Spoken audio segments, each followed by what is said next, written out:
Ooh, sorry about that. Welcome to another episode of Mormon Discussion Podcast. I'm your host, Bill Reel. I had it on mute there, so we'll start over. I've been thinking a lot about, January 1st, I went part-time, and so I've been home and had the chance to begin thinking about how I want to create more audio going forward. And it's given me the chance to go back over all of the old content, not necessarily listening to episodes, which I haven't done, but to just see the topics that I've covered since I started doing the podcast back in 2012. And what I think I wanted to do, and I started it last week when I did the episode on the Holy Ghost, is I wanted to go through each major topic in Mormonism and share with you, the viewer and listener, how I came to understand that issue, how I was taught within Mormonism about that issue. And as I shifted and changed, as I moved and grew, what parts of those issues affected me, and where I come out at the other side of it, and where I am today on each of these. And I think, based on the episode last week we did on the Holy Ghost, I think this week's episode will be just as interesting, if not more. And today I want to talk about the first vision. And so I got to go back in time. I'm 17 years old. I'm a senior in high school when I encounter Mormonism. I'm dating my future wife. We had just started dating. Her dad's getting me interested in church. I go to church. I shared that experience last week in the episode about the Holy Ghost. And the missionaries begin to come over and to teach me. And it was Elder Parker and Elder Walters. And I'll just note here, Elder Walters, Josh Walters, was from California. And he meant a lot to me in lots of ways, as he was one of the missionaries who taught me. And we just really connected.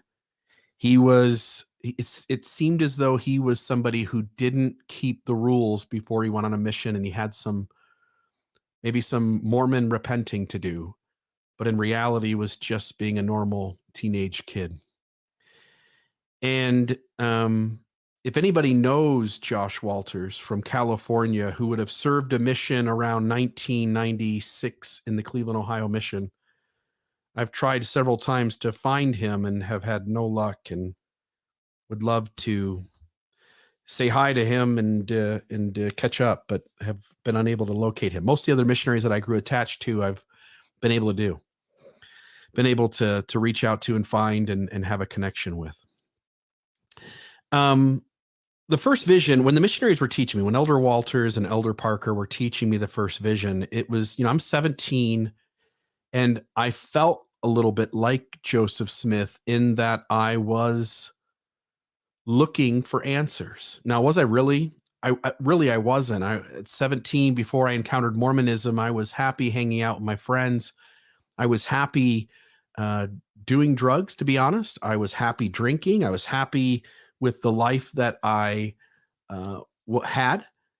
And Mormonism has this way of convincing you that you are like the story. When the scriptures say, liken Nephi unto yourself,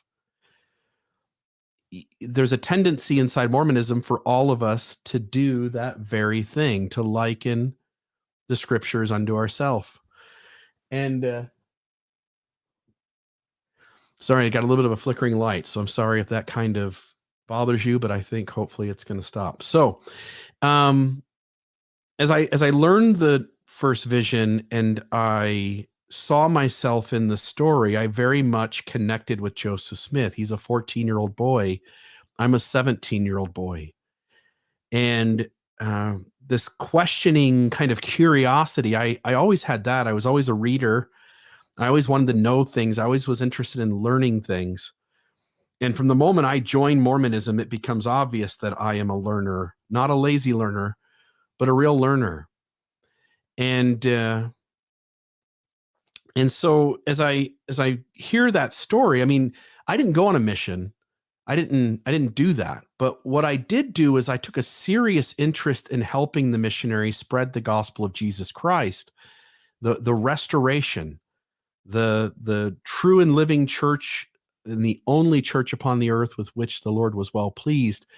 And I wanted to be a help to the missionaries. So I went out with them all the time, and I made an effort to know those discussions. So at the time, it was those 6 pamphlets, those 6 discussions. And the first one, it starts off with, most of us believe in a supreme being, and though we know him by different names. But there was a part on the first vision where there's a story told from Joseph Smith's history, and I busted my butt to memorize it because the missionaries had to memorize it, and I wanted to be able to go out with the missionaries and share that. And so it goes like, during this time of great excitement, my mind was called up to serious reflection and great uneasiness. But though my feelings were deep and often poignant, still I kept myself aloof from aloof from all of these parties. Though I attended their several meetings as often as occasion would permit, in process of time, my mind became somewhat partial to the Methodist sect, and I felt some desire to be united with them. But so great was the confusion and strife among the different denominations that it was impossible for a person as young as I, and so unacquainted with men and things, to come to any conclusion who was right and who was wrong. And so I worked my butt off to memorize that. And I had to look at my paper in 2 little spots there to make sure I got the right word. And I know maybe I got a word or 2 wrong, but I worked my ass off to memorize that because the Joseph Smith story was important to me. I connected with it deeply. And in that connecting with it, I saw myself not only in that story, but my testimony of Mormonism really has that being one of those fundamental pieces. And Mormonism wants you to have that. Mormonism wants you. Somebody asked if anybody remembers the flannel board discussions. I've seen those, but they weren't part of my missionary discussions.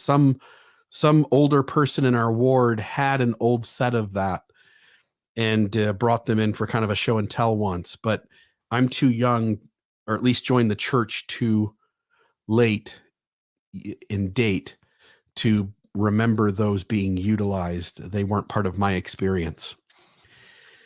Mormonism wants you to put the first vision in there, and it wants you to liken yourself to Joseph, and it wants your testimony to be deeply connected to that founding event. At least it used to.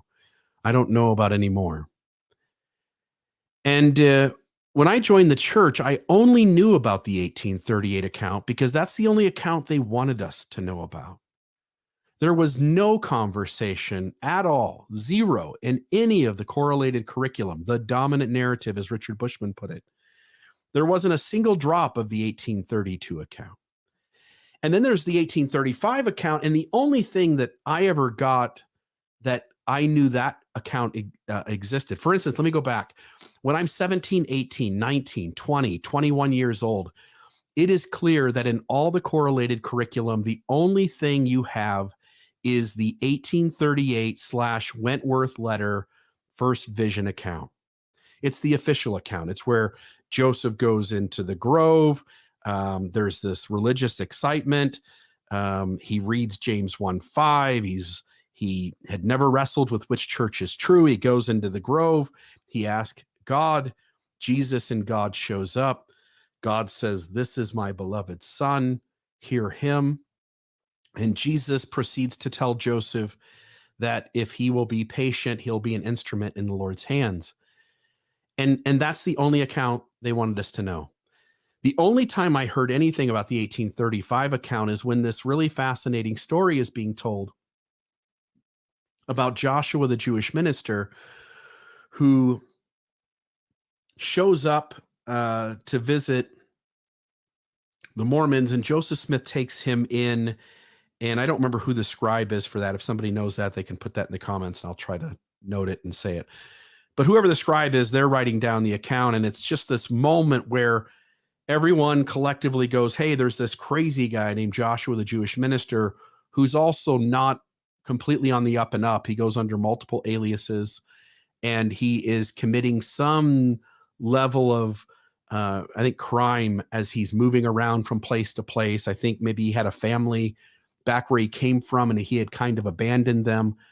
And so this 1835 account has, every time I heard it, I never heard it through direct channels, as far as I remember. And it was always just from the facet of, hey, Joseph Smith met this crazy Joshua, the Jewish minister. And that's this, let me tell you that story about this crazy guy. And in the midst of it, Joseph Smith is sharing a first vision account. But the first vision account itself, it really wasn't discussed. And so I was completely, even as an early member, one who I was reading and thinking about Mormonism. And as I was reading everything I can get my hands on, I remained almost entirely oblivious. I'm going to turn off this light because it is blinking. Oh, it's not that one. Maybe it's the other one. Oh, give me just a second here.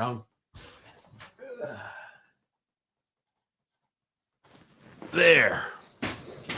It was a light bulb above me. Not knowing those accounts, I had this idea in my head that the only first vision account, the only real account of the first vision, is the 1838 account. It never occurs to me to wonder if it had been shared in other places and described differently. I never thought to even think about it that way. And the church was more than happy to articulate to me a position that sounds like the 1838 account is the only account. And I don't know it at the time, but there are other accounts. The church is in possession of them. For many years, they hid them, and we'll go into that here in just a moment. But I was left to assume, and I'm to be honest, I'm damn tired of being blamed for the assumptions I made when the correlated curriculum and the dominant narrative leave so much context out as to leave me to think of it that way. And so it's not until years later into Mormonism that I begin to grasp that there are other experiences around the first vision that I should understand, dive into, and try to grapple with the context of. And so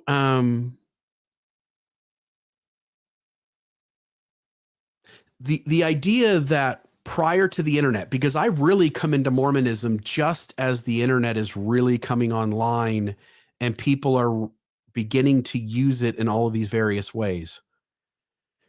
The internet was really a simple thing back in 1995 and 1996. But as time, within a few years, the internet becomes a plethora of information around any topic you want. And Mormonism certainly had its fair share. And so the idea that they had these other first vision accounts, and the idea that they taught me prior to the internet being really up and running, knowing that Mormonism really wanted to limit what I knew about the first vision. It wanted to limit, it wanted to prevent me from even knowing that there were other things to read about and to think about in regards to the first vision. And so I thought it was really, now as I'm looking back and at some point, maybe 10 years ago, I just sensed there's a level of dishonesty in telling the story. You tell the story in its very best light, Mormonism, that is, tell the story in its very best light and leave out all of the context and messiness, all of the negative information, so that a believing, active member of the church who doesn't go do some serious digging outside of the correlated curriculum is left to only assume what they're told directly. And they liked it that way. They loved it that way. Hell, if the internet hadn't happened, they would have absolutely been hugely in favor of keeping the narrative much in line with the Joseph Fielding Smith, Bruce R. McConkie sort of Mormonism. And it would have taken 300 years without the internet to accomplish what has happened in the last 15 years, 20 years with it. And the internet happens, and the church doesn't control it.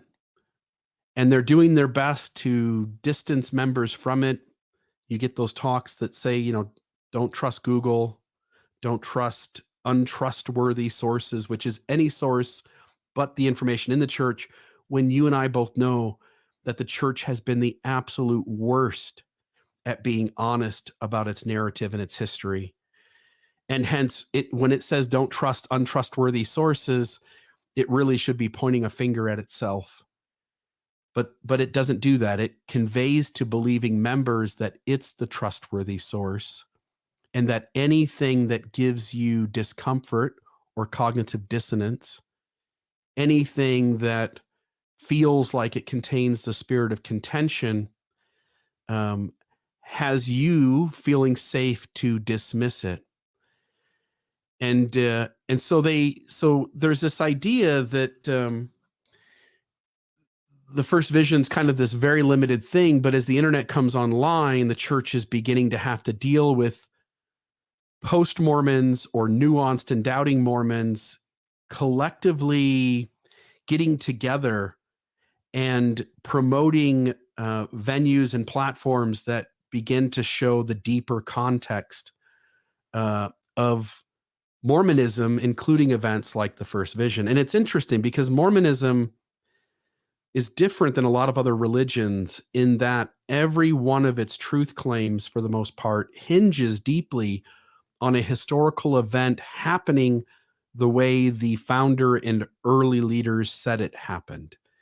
And what we find now as we dig into Mormonism over time is that I would argue that essentially every single truth claim hinges on historical events, and every one of those historical events are problematic. They didn't happen the way the church told you. And the way that they did happen seems to be much more in line with the critic's conclusion than the church's. And you can see here, I put this up before. Matthew says, I read all of the church manuals to include Institute for Church Doctrine Study. By the way, Matthew, I did the same thing. Early on in my time in the church, I joined as an older teenager. I don't go on a mission. I'm not going to a church school. But every time I go into Deseret Book or from the church distribution center, I would order every single Institute manual. I'm trying to think offhand where they are that I could even point a camera at them. Oh, yeah. Here, let's do this. I'll see if I can get this to come over. So you can kind of see up there on the top is all of those Institute manuals. And it's the New Testament. It's the Old Testament. Sorry, I'm making all of you dizzy. It's the New Testament. It's the Old Testament. It's the Book of Mormon. It's the marriage manual. It's all of them. And I read them. I opened them up and started at page 1 and read them. I wanted to know every damn thing about this faith. And those are college and institute manuals, and yet they don't cover the messiness at all. Mormonism made a living out of telling you a very narrow, embellished, falsifiable version of Mormon history, and we all bought it hook, line, and sinker. And so thank God that the internet came along, and it did. And when it did, the church, as it's confronting this info, eventually gets to the point where it is in recent years, 2013, 14, 15, 16, it created gospel topic essays. And these essays made some noise because for the first time, Mormonism in its dominant narrative, in its correlated curriculum, is acknowledging that things don't add up. And somebody said they missed the big red door from Family Pond. but I'm excited to be home and recording from the comfort of my own office. So when they released the gospel topic essay, we all collectively could go read about each of these messy issues, at least the main ones, and there's still several main ones that aren't in essays yet, and probably maybe never will be. I think the brethren have realized that they are deeply uncomfortable being honest. So they are as honest and transparent as they know how to be. And unfortunately, that's not very much. And the gospel topic essay on the first vision at least acknowledges there are 4 primary first vision accounts. It at least acknowledges on some level the incongruities, but it is, as you well know, these gospel topic essays aren't really about putting the information out in a balanced way. They're about inoculating people who have problems and dismissing the real criticisms and logical questions by creating some type of ambiguous space where we're not allowed to have our brains go to the most reasonable, rational conclusion, but instead must always give the benefit of the doubt to the church on every issue, no matter which angle they play that issue. And as Matthew's pointing out, yes, I still have those manuals, and none of the essays info is there. No, at a college level or institute level class, the church did not teach its college level students the messiness of its own faith. Why? Because it's not helpful. It doesn't contribute to people staying, and it doesn't create growth and strength within the church. Even if people stayed with a nuanced faith, they're no longer going to tolerate absolute authority, and they're not going to follow and obey when they feel something tugging at their conscience. And so in that gospel topic essay, you learn the accounts, you learn the basics, but you don't really get the gist of it. And the trouble is with Mormonism is it doesn't know how to keep its mouth shut. And so we run into these moments where the leaders of the church decide that they're going to open their mouth and say things about these messy issues, but they often do so to the younger generation, the kids, and they do so in a way that really limits, like they control the questions. If they get a question that they couldn't control and they don't like it, they just change the question like Elder Bednar did. And they don't really want to answer the questions. Of course, we've got this one. I think we'd also have to be honest. There may be some of these questions that there is no answer to. Yes. Those, I think, would be the ones we avoid. Yeah, and that's the history of how they do it, is they avoid the questions. And so that soundbite came from this broadcast, but it wasn't what I wanted to show you today. I wanted to show you this section where they talk about the first vision, and we'll stop a few times along the way, and we can talk about these and see what happens. Let me hopefully, if somebody can quickly just let me know that the sound is playing on this video when I hit play, and otherwise I'll go back to it. But 46:35 is the timestamp. Let me see here. Let's try that. Here we go.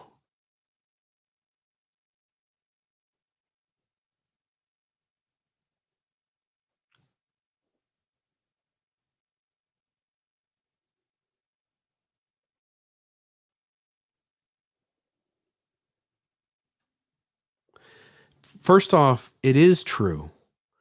Again, as others are stating in the comments,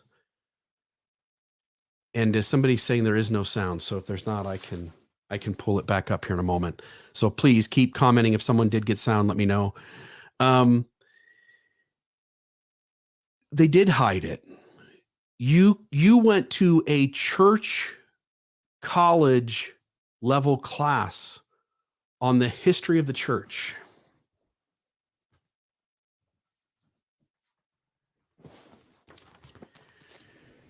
You went to a college level class on the history of the church.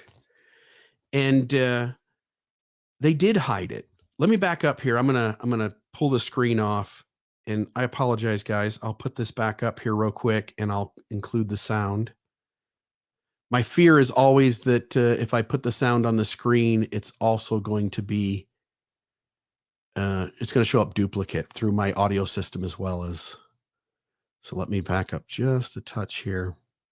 Something that we wish to encourage. It comes right after this. And some are saying that the church has been hiding the fact that there is more than one version of the first vision, which is just not true.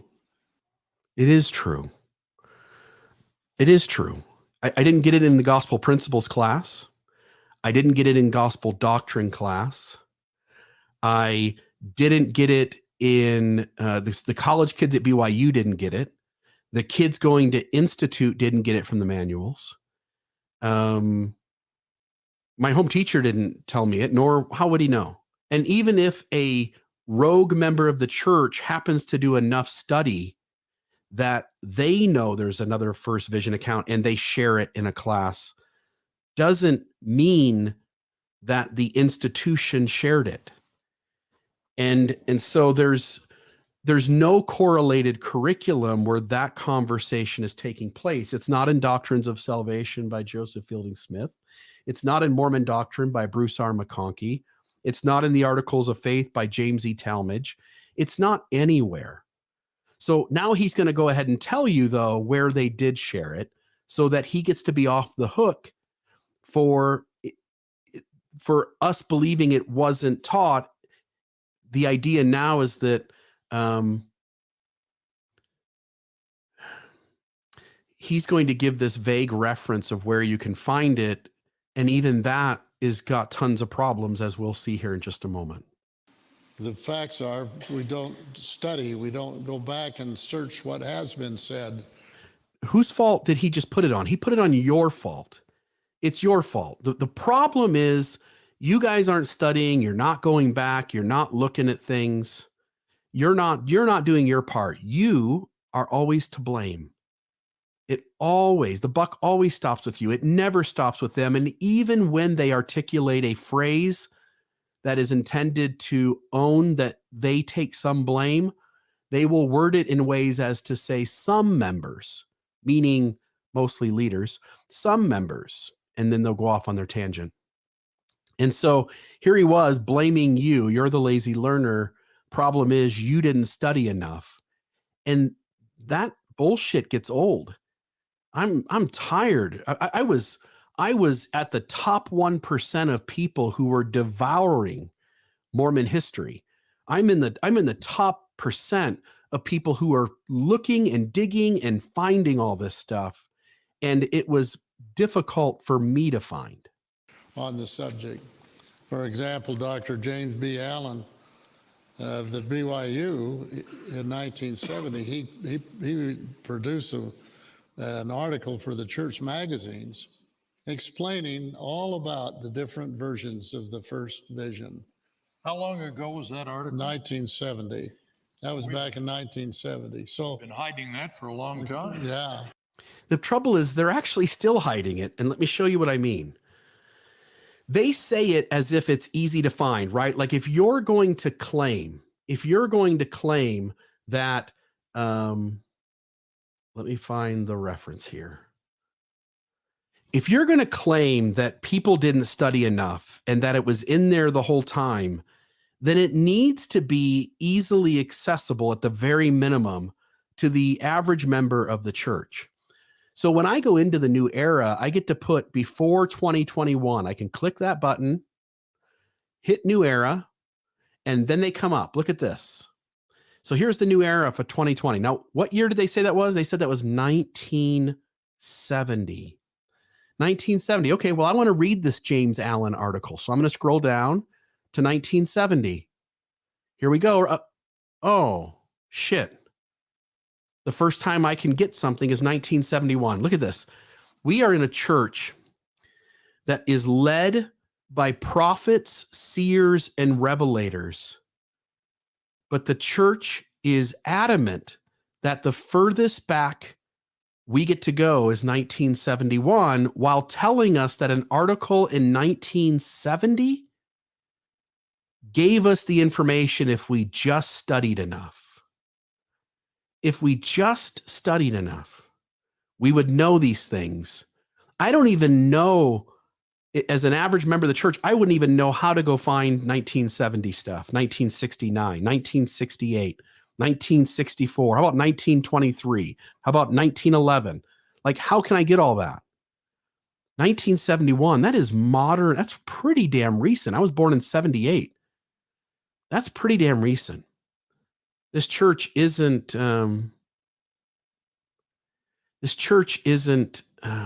being honest with you and I about who's responsible for why we don't know things. If they claim we should have known it and it's in a talk from 1970, well, damn it, at the very least, make sure I have access to that talk. I should be able to have access to it, and I don't. I had to go looking for it. It was really difficult to find, by the way. The links that I found for it were dead. It was actually quite difficult to find. So now I'll go back here to the video and we'll play a few more minutes of what Elder Ballard is saying.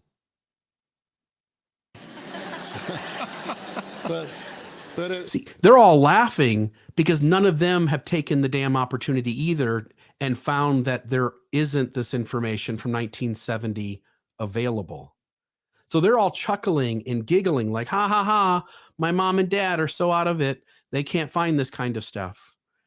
And the reality is that you couldn't find it because it's not there. You have to go finding it in some other place besides the church's own website. By the way, I think this is also a ridiculous thing.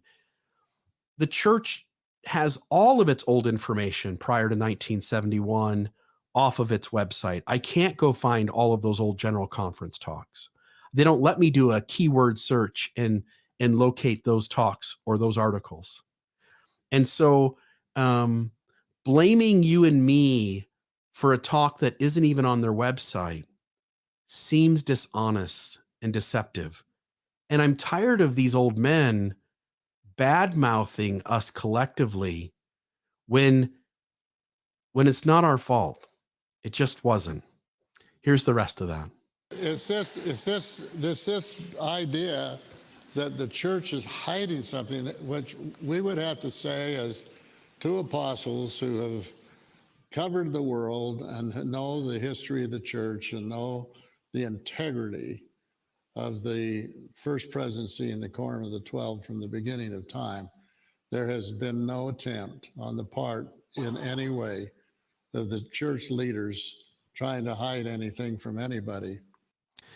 So there's that. And it would take me, I couldn't in 30 episodes cover the amount of dishonesty that has come out of church leaders. I mean, Elder Holland, double-digit state creation, his conversation with the BBC guy about the Book of Abraham and Mitt Romney having made temple oaths to kill himself. President Nelson and his flight of death, along with 3 or 4 other stories that RFM and I have covered on his dishonesty around those stories. Paul H. Dunn, the obfuscation of every messy issue that's in the church. I mean, it could go on and on. I couldn't in 30 episodes cover the amount of times these guys have hidden things and lied about it.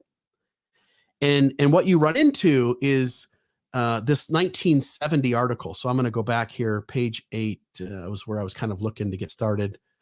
Let me zoom out a little bit. So there it is. There's the New Era from April 1970. And if we go to page 4, we get this article, 8 contemporary accounts of Joseph Smith's first vision. By the way, it's in the New Era, which is the youth magazine. The church didn't publish this to the adults. Now, how many adults do you know who, as part of their standard gospel study, also read the youth magazines? Like, it's absurd to expect that people would have read this And especially when you present this information to kids and you're like, okay, we covered it. It's done. Got it. And then you go into the actual article itself and it's not, it doesn't really have the context. And so you can, let me go back here. So you can see they start off here. I'll just give you the beginning here. In 1965, a graduate student, by the way, that's Paul Chessman. 1965, a graduate student at Brigham Young University presented a gentle surprise to Mormon scholars. Not fair. The reality was that Joseph Fielding Smith, or someone under his direction, almost certainly cut the 1832 account of the first vision out of Joseph Smith's journal letter book and hid it away in the church history department vault for about 40 years. Joseph Fielding Smith was called as church historian in 1921. Sometime between about 1921 and 1940, that first vision account was cut out. Rumors began to circulate that there was a peculiar first vision account because Joseph Fielding Smith had showed it to a few people that he trusted. And one of those people ended up either talking to somebody who talked to Gerald and Sandra Tanner, or they talked directly to Gerald and Sandra Tanner themselves. So that the Tanners began to circulate the information that there was a first vision account, that it was peculiar, that it was being hidden away by the church. And all of those things, we can't assign motives. If I'm honest, I'm much more polemic than RFM.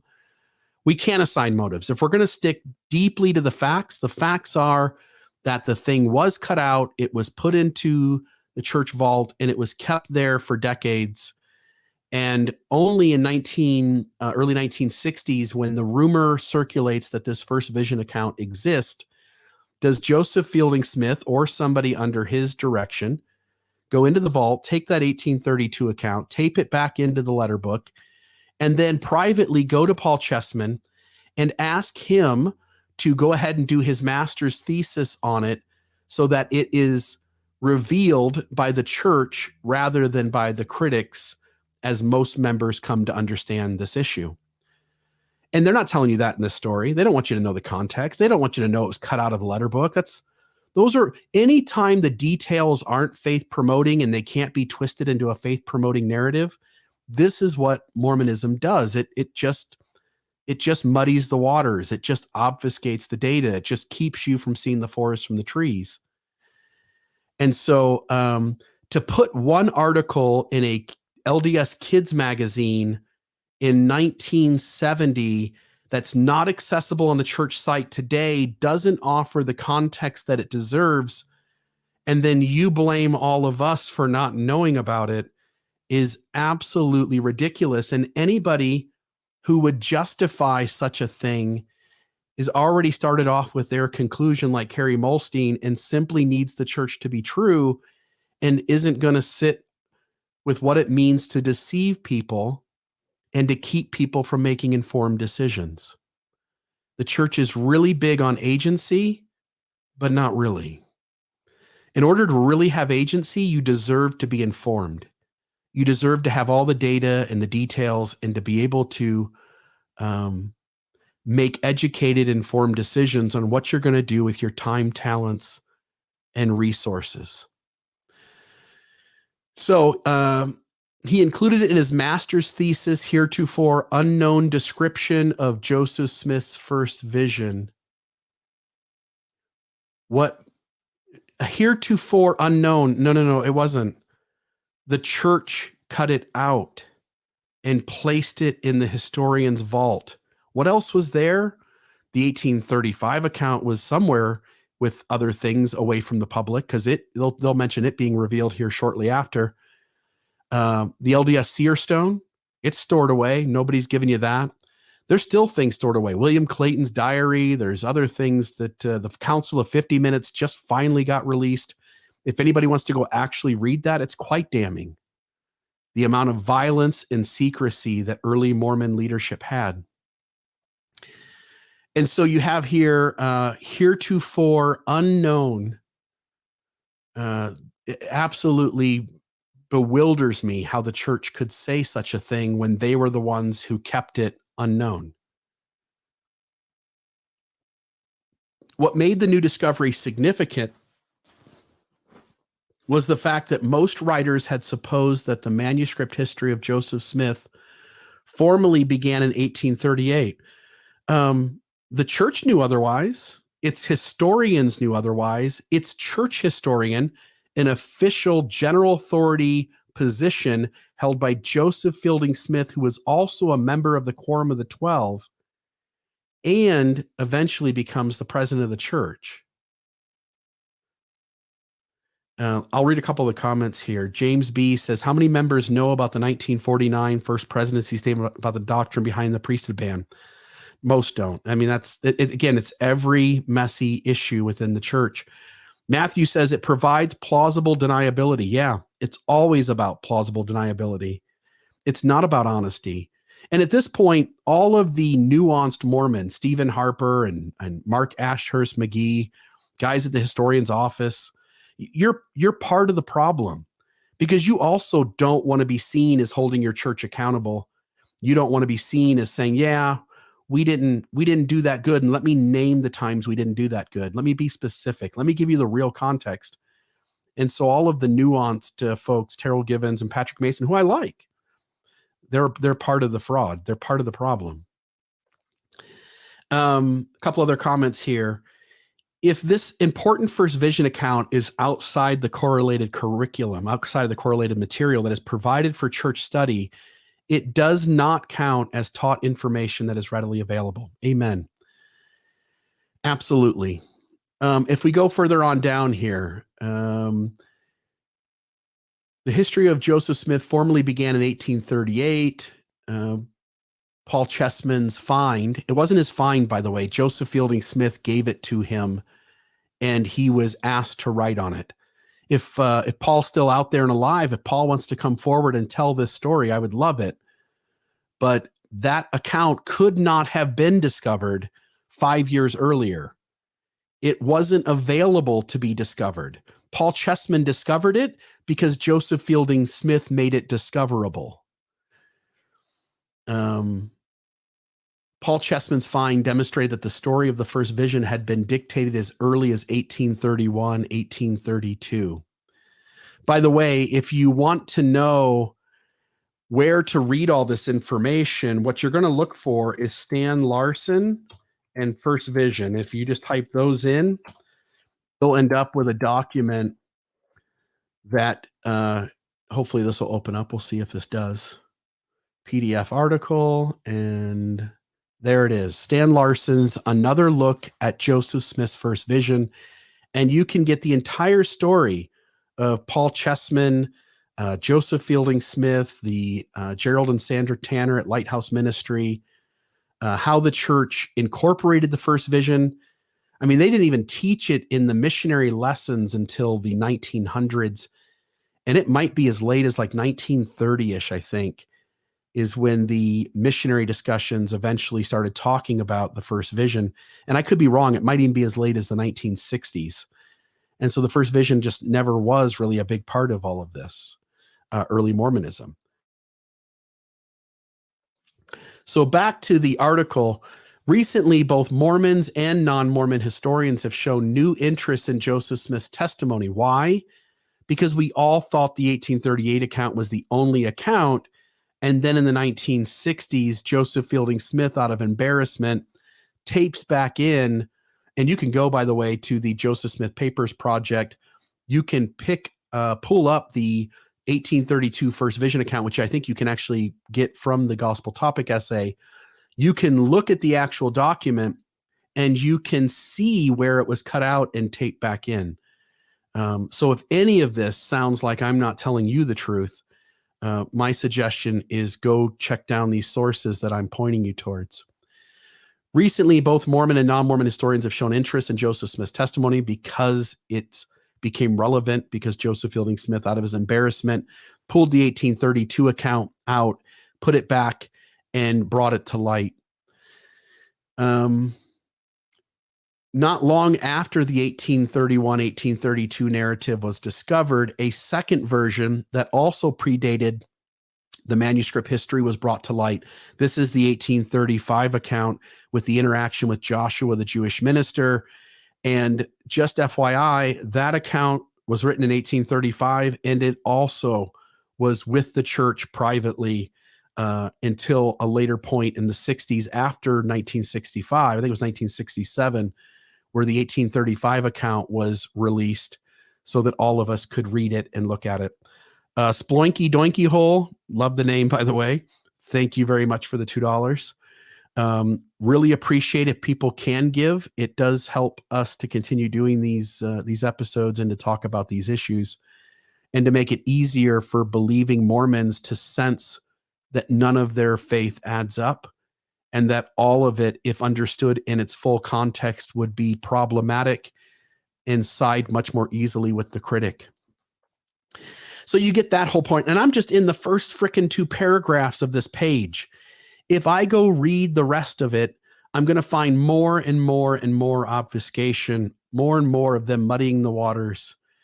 They do acknowledge a few things. They do talk in this 1831, 1832 account. It seems rather to have been an early, crudely written, but fervent effort to express church members, the prophet's religious feelings, to record the powerful spiritual impact. They don't say anything there about the discrepancies, but they do tackle it later on, right? If somebody gets far enough into this one article written in a kid's magazine, no longer available on the church website, yes, they can learn a little bit. Over here on the right-hand side, number 2 here, was it 1 personage or 2? All accounts of the first vision, but one, specify that 2 heavenly personages appeared to young Joseph, and 3 state that these personages exactly resembled each other. There is no doubt that the prophet intended to convey the message that they were the Father and the Son.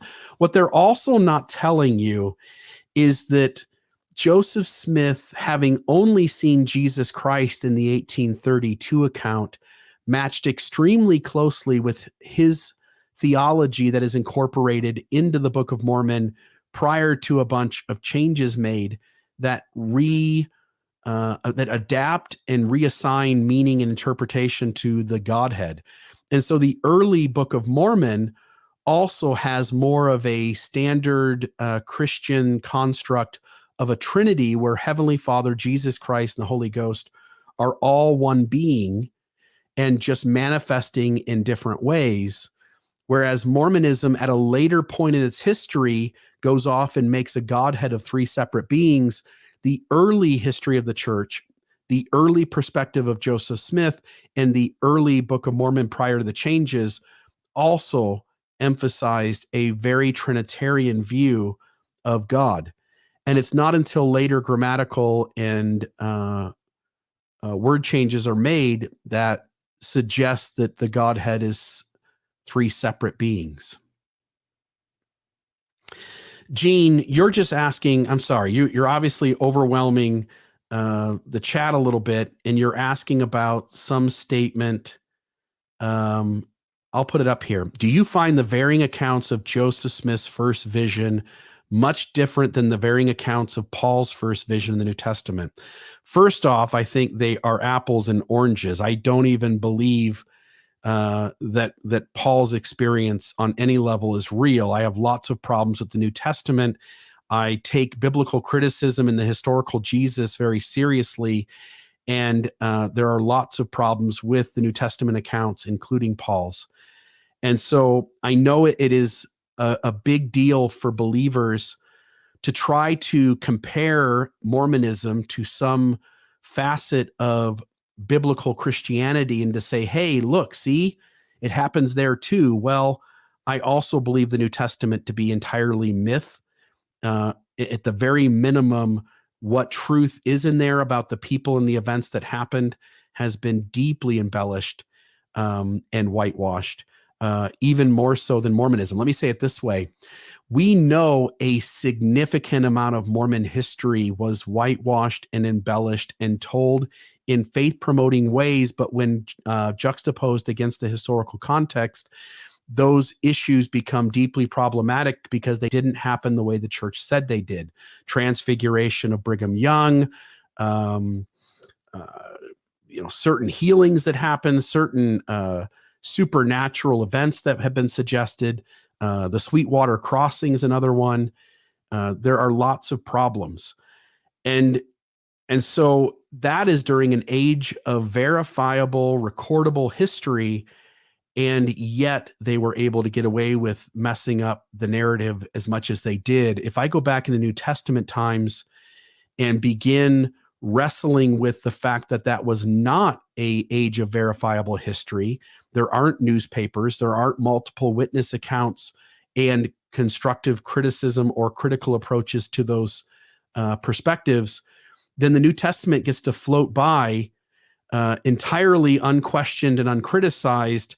And I am absolutely certain that in an age where history was not verifiable and there are not multiple witnesses in the forms of journalism and other accounts, it would be highly, highly likely that the embellishments would be more significant and far more reaching than Mormonism did with its restoration. We would expect to find exponentially more problems with the stories of the New Testament. So for what it's worth, Gene, that's where I stand. Thank you, Jerem, for the $10. Hallelujah. Back at you, brother. Appreciate the donation. So now I'm back to this article, and when they talk about the first vision, they go into details. They've got that number 2. In the earliest narrative, Joseph Smith simply said, "I was filled with the Spirit of God, and the Lord opened the heavens upon me, and I saw the Lord, and he spake unto me, saying, Joseph, my son, thy sins are forgiven thee." When relating his experience in 1835, Joseph first told one personage appearing in the pillar of fire, then another personage soon appeared like unto the first. The latter gave him the all-important message. The idea that the personages appeared one after the other is repeated in the New York Spectator, as well as Neubauer's diary. And Neubauer might be the scribe for that 1835 account. While the other narratives do not describe the event just that way, nothing in them precludes the possibility. See, this is the kind of language that Mormonism always uses. Nothing in them precludes the possibility that he may have seen one personage first and then the other. You see, the account doesn't say that. The account says the Lord opened the heavens and he saw the Lord. It makes it very singular. But when you articulate something as to say, well, it's not prohibited. I mean, it's possible. If you read between the lines, like it's not really said there, but it doesn't exclude it either. You realize the kind of fuzzy language that Mormonism is always using in order to frame these issues in the best possible light so as to manipulate you into believing, when the far and wide historical evidence is that the critic is right, that these stories didn't happen the way they said, and it becomes absurd to take the church's stance. Let me put it this way. I've said this before, and I got this from Spencer Wright. Spencer Wright is a brilliant post-Mormon, and Spencer's written a book called How to Think, and he discusses in that book how rational thinking around supernatural ideas works. And the way it works is you have to, if you are a rational human being, first off, you can't go with feelings. Feelings are the most easily manipulated. The most easily manipulated thing that you can do with a human being is to get them to feel something and to have those feelings be understood as meaning something when in reality they could mean something completely different. So feelings aren't enough. And what it takes to figure this stuff out is information. And the way a rational mind works is you read up as much as you can on an issue. You try to understand deeply the data. And what you do then is you go, what is the most rational, logical way for this data to, what's the conclusion that is the most rational and logical? And the most rational, logical conclusion is the one that requires the least amount of conjecture and the least amount of allowances. And so I've told the story where if I'm in a cabin, I think Spencer is the first one to tell this, and I'm borrowing it from him. But if I'm in a cabin, I'm staying the night in a cabin, I'm all by myself, and I hear a noise on the roof, and my brain tells me it could be a raccoon. My brain tells me it could be a pine cone falling off the tree. My brain tells me that it could be an alien who's shown up, who wants to abduct me and take me back to his mother planet. And those three thoughts come into my head. Well, how do I figure out what's the most rational? Well, the first thing I would think is maybe it's a pine cone. That seems to be the easiest way to explain it. And that's what you're looking for. You're looking for the easiest way to explain something. And if you take the second easiest way to explain something when you know that the easiest way is on the table, you are being irrational. But how much more irrational are you being if you take the seventh most likely thing that could have happened? Well, at that point, you're being even more irrational, but irrational is still irrational. So I think it's a pine cone. I go outside, I look at the cabin, and there's no trees that are over top of the roof. There's no trees with branches extending past the roof line. And so the pine cone doesn't seem to make sense. So now I'm left with the raccoon and the alien. And if in any world I choose to take the alien without an alien actually showing up and standing in front of me and me questioning my own sanity, then I'm being irrational. I'm being not objective. And I may already have a conclusion that I want to be true, but it is crucial to me that I wrestle with what is reasonable, and not just what is reasonable, but what is the most reasonable. Richard, if you're going to continue trolling, buddy, you're just going to get blocked. So you're going to have to sit back and let some other people conversate, and you're going to have to quit just inserting yourself and repeating yourself over and over. Sorry, folks, we've got a person in the live feed who is just being a little overwhelming. Richard, I would suggest you really tackle biblical criticism in the historical Jesus, because you believe that a man he died and he reanimated himself after 3 days, and the evidence you have for that would pale in comparison with the evidence that stands against a human being reanimating after being dead for 3 days. Again, we're going with the conclusions that are the most rational, have the least amount of conjecture, and require the least amount of allowances. All right, so back to this conversation. So it continues to go on. It talks about, essentially that Joseph Smith, that this 1832 first vision account should be permitted tons of allowances, and that we don't have to exclude interpretations that are outside of what the text is claiming. So there's that. I want to kind of escape this. And Richard, by the way, is saying that he didn't claim he was a believer. Richard, are you a believer? And I'll let you answer that. If you're not, great. And if you are, great. But if you just want to hang on this, well, you didn't ask me, so I'm not telling. I don't want to play that game either. All right, so moving on, I want to go back to this face-to-face, and we can kind of head towards kind of wrapping up. I'm going to back up here just a little bit, and we can hear Elder Ballard kind of finish off some of these comments. In 1970, he produced an article for the church magazines explaining all about the different versions of the first vision. How long ago was that article? 1970. That was back in 1970. So been hiding that for a long time. Yeah.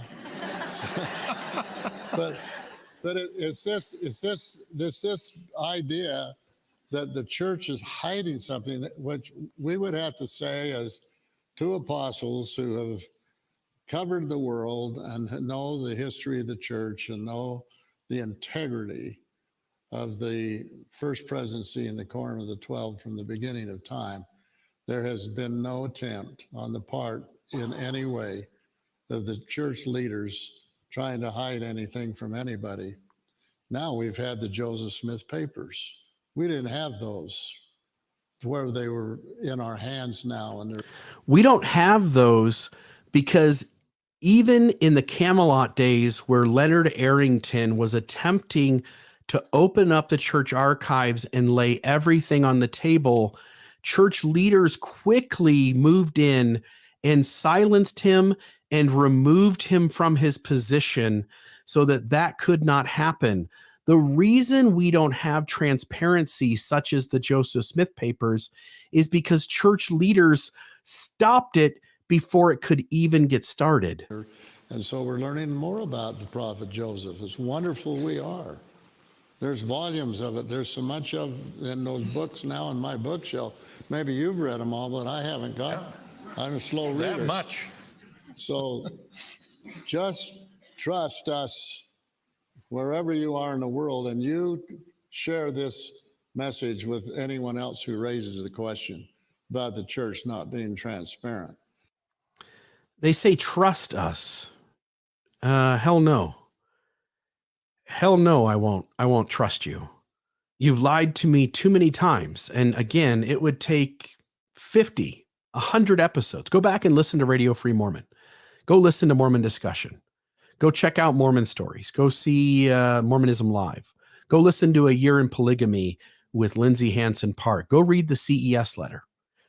The church shares a faith-promoting story about itself that doesn't hold up to historical criticism. And then these men claim simply because of their authority, you can know from them that they're not being dishonest. But the reality is that anytime somebody tries to shine a light on their dishonesty, those voices tend to be removed at some point. And so then we just start over again with all the insiders and the outsiders, or the outsiders and the insiders of the insiders. And it's always this game. And this game is just full of obfuscation and dismissal and deflecting and whitewashing. And it's insane, the amount of this that Mormonism does. If you are a believer, if you're listening to this podcast and you go, I want to know where these guys are lying to me, you're going to have, I'm just going to warn you, you've got about the next 2 years cut out for you, because you're going to have to get up every morning and listen to a podcast or read a book. And you're going to have to not read the books they want you to read. And you're going to have to not listen to the podcast they want you to listen to. But you're going to have to read critics of the church, and you're going to have to see what they're saying. And you're going to have to wrestle with whether the critic is more honest about the data than the apologist or the church itself. And so when Elder Ballard says to trust him, no damn way would I trust him. He's a car salesman at heart, and his life has been one of contributing to this entity perpetuating itself in whatever means possible, including lying for the Lord. And Elder Ballard, along with all of the other top 15 leaders all through the ages, have obfuscated and deflected and dismissed and whitewashed issues since this church got started in 1830, and even going back further. When you talk about Joseph Smith's treasure digging and his father's alcoholism and all the other things that go into it. So for the believer, you're going to have to spend at least 2 years reading a ton of stuff. And maybe you get through the CES letter and you get it. You understand that it doesn't add up and enough's enough. But if you really want to know how big this rabbit hole is, I'll just tell you, I've been reading Mormon history voraciously since I was 17 years old. And I am constantly learning new things, including the second Watson letter we just discussed on Mormonism Live, the last episode. And so these are not good men. I don't trust them. They say, trust us, no way. They're not good people. They're not good humans. How hard is it to grasp that each messy issue in its context, like how hard is it to grasp every single messy issue in this church, to understand the context of that issue, to understand both sides, to wrestle with what the critic is saying, to look up the sources, to then go see what the apologist has to say, to sit with whether the apologist's resolution solves the problem. And then you eventually have to get into this mind game where you go, okay, the apologist gives me a plausible answer for issue A. It's not the most reasonable answer, but it's sufficient for my comfort level. I can make it work. Somebody's asking what I mean by obfuscation. To obfuscate something is to make it less clear. What I think most critics of the church attempt to do is to give you both sides of the issue and let you make an informed decision. The church tells you not to trust the other side, to only trust it, and then it doesn't clearly give you all the information. That to me is obfuscation. Just FYI. So you get to this mind game where you go, okay, so the apologist solves the Book of Abraham issue by creating a catalyst theory, and it looks the same thing as the Book of Abraham being a fraud, but my comfort level is that the church is true, and I need that to hold up. So I'm going to go with the less reasonable answer to maintain my comfortable beliefs. But what you don't realize you also have to do is you have to do that same exercise on 1,000 issues. And not one of them, the deeply problematic ones that the critic claims, not one of them has the historical context being on the side of the church. And by the way, I just want to note, I'm looking up through the comments. Has Gene answered whether he is a believer or not? I'm just curious. Somebody wants to point that out. I didn't see the comment come in. And so you realize, like on the Book of Abraham, Book of Moses, Kinderhook plates, Joseph Smith's polygamy with women already married, Joseph Smith's polygamy with young women, Joseph Smith's treasure digging, Joseph Smith's use of a seer stone, the Kirtland Safety Society Bank, the LDS Bible translation. You guys, you name them, take it from there. You guys in the YouTube live audience, keep naming them off if you want to. And so what Mormonism has done is it tries to convince you, and its apologists try to convince you, like, let's just deal with this issue, this one issue at a time. And they want you to isolate each issue in a vacuum. And what they end up doing is they end up answering each issue with a different train of thought that wouldn't work on another issue or would conflict with another issue. So it's important to them to keep them all separate. But the moment you step back and you look at the forest from the trees and you realize that on every single issue, the more rational, logical conclusion, once you understand the data in its full context, has the church being deeply dishonest and deceptive, you no longer can hold it together. And if anybody thinks, I've got it, I can hold it together, I know these issues, I've read them, I've got answers for them, perfect.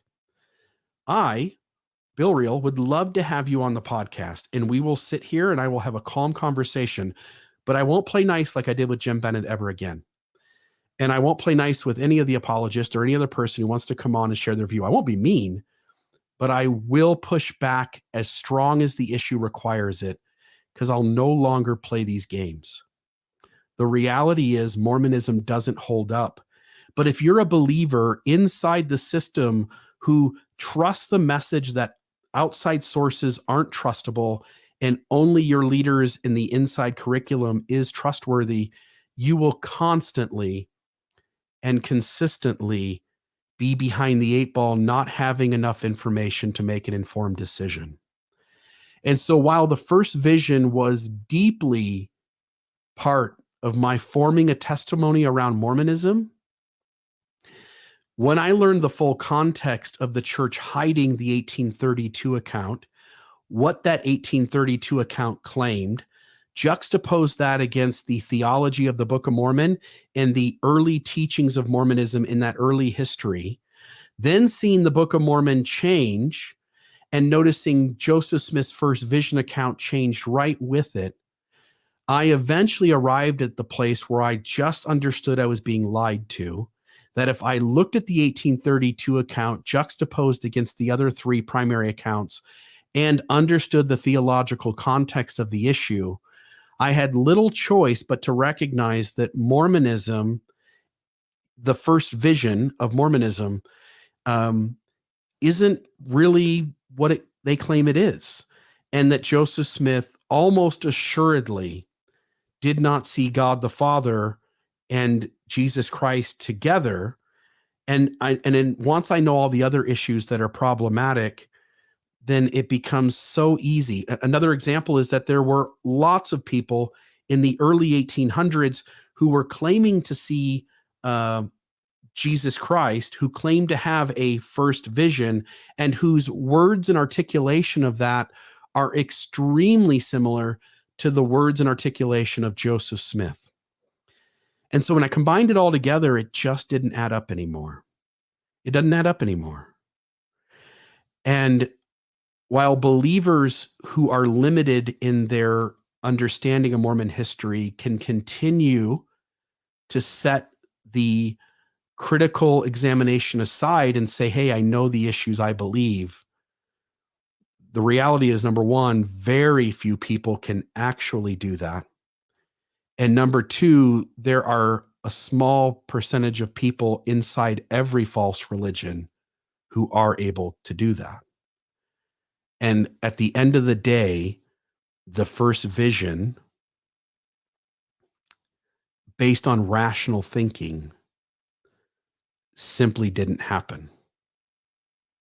Thank you very much. Have an awesome day, everybody. And I'll see all of you soon. Before I close out, let me just check the comments here really quick. And we can talk about a couple of these. So Bill Reel, I wonder how you differentiate faith from belief. Faith, even as Mormonism says it, it is to believe in things that cannot be seen, but which are true. You can claim to have faith in a flat earth. You can claim to have faith in leprechauns. You can claim to have faith in unicorns, but Mormonism imposes that the thing you have faith in has to be true. Belief is just belief. I can believe anything, and some of my beliefs are substantiated, and some of my beliefs are not. And the secret to being a good critical thinker is to wrestle with which of your beliefs are substantiated and which aren't. And most of us, when we believe something that isn't true, we don't know it's not true. Otherwise, we wouldn't believe it. And we continue believing it because we do believe that we have enough information to make an informed decision. But the reality is you don't know what you don't know. And so you don't have a way to add the information until you actually add it that would be sufficient enough for you to deconstruct the belief that you hold. And so I know I'm probably rambling and using a lot of articulation that maybe you'd have to go back and listen to a second time. Maybe you got it clearly. But beliefs are beliefs. Faith, according to Mormonism, is beliefs that you can't see, but which are true. And the reality is the things you can't see in Mormonism are plenty. And yet, if you keep believing them in spite of the data, which you also choose to either ignore or ignore the full context of, that's your choice, but it doesn't make the belief true. I'm just going up through to see if there's any others. Good for you, Bill. Too often members and apologists interpret kindness for weakness. Being forceful isn't being contentious, despite the Mormon tendency to equate the two.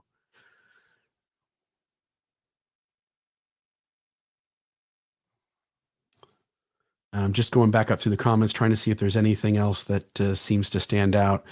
Matt says, I have been reading and listening to every podcast and book on Mormonism since April 19th. The lack of honesty is staggering.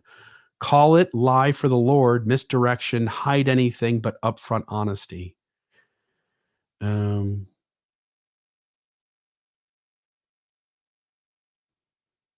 Somebody put up the definition: obfuscation, the action of making something obscure, unclear, or unintelligible.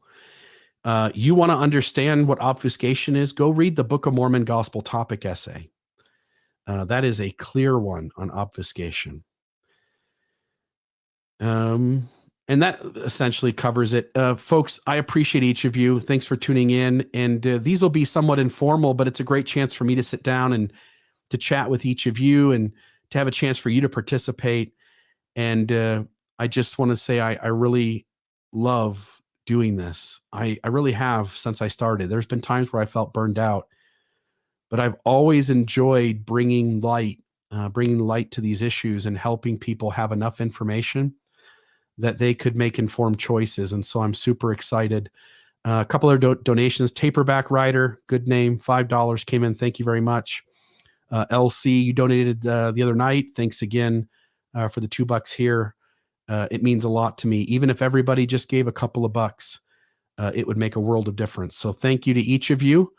And, we'll keep tackling these issues and keep explaining how I came to understand them, give you a chance to share how you understood them, talk about what data came into the picture that started to shift me and move me and change me, and then where I stand today. And where I stand today in the first vision is that it simply didn't happen. Have a great day, everybody.